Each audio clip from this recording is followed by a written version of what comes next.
dugsiga sare ee degmada Yogoore oo muddooyinkii dambe xidhnaa ayaa maanta dib loo furay waxaana furitaanka xafladii dugsigaasi ka qayb galay xogayaha maaliyadda xisbiga wadani Cabdirasaaq Khaliif Axmed odayaal ardaydii wax ka baran jirtay dugsigani iyo waalidiin odayaasha gudoomiyaha waxbarashada degmada Yogoore iyo waalidiin hadalka u kala dambeeyay ayaa sheegay in dugsigu muddo xidhnaa dhaqaale la'aan soo wajahday awgeed iyagoo u mahad celiyay xogayaha maaliyadda ee xisbiga wadani dugsiga sare oo dhaqaalihiisa dad bixin jiray dadkii bixin jirayna ay kala marsi daayeen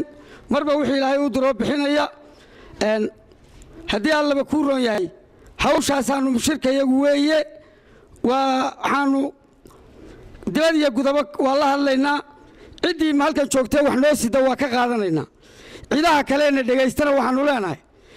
jaaliyadaha u dhashay beelahan inay hawsha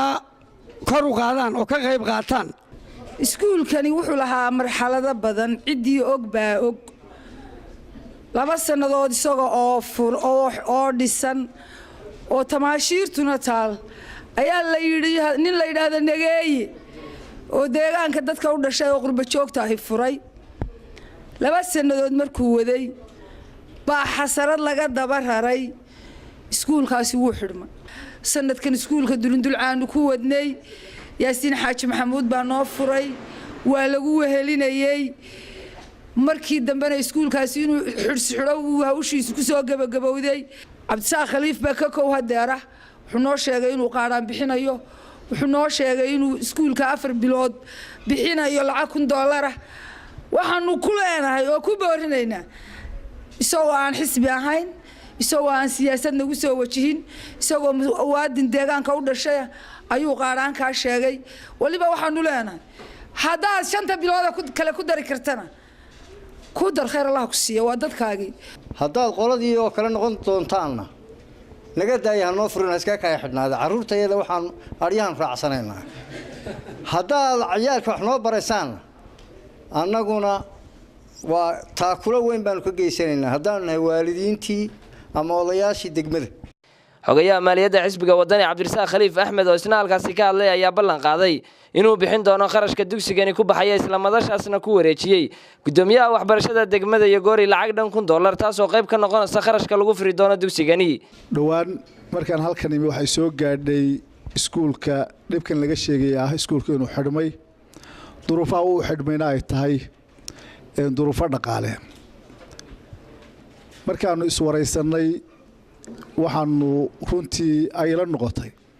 bal horta maadaama la joogo xilligii sanad dugsiyeedkii furmi lahaa inaan intanoo arday ayan kala firdhine aynu iskuulkii furro waxay sheegeen qolyihii waalidiinta iyo ka ahaa gacanta ku hayay in qaadhaan kala bixin jiray $1,400 ahayd $400 ay soo hadhay kunkiina lala yahay go'aankan ku yimi